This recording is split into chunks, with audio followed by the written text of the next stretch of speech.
বাইরে জুতো খুলে ঢুকুন।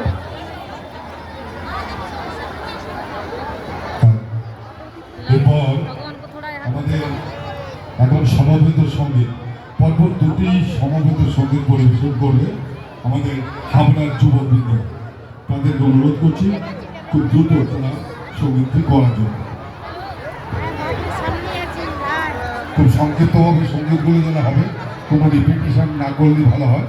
আর আপনারা যারা এদিক ওদিক ঘোরাফেরা করছেন, সুভাষনগরের মাঠে পরিচালনায় সুভাষনগরের আঞ্চলিক সৎসঙ্গ বৃন্দরা শুরু হচ্ছে আমাদের হাবড়া যুবক বৃন্দের সমবেত কীর্তন।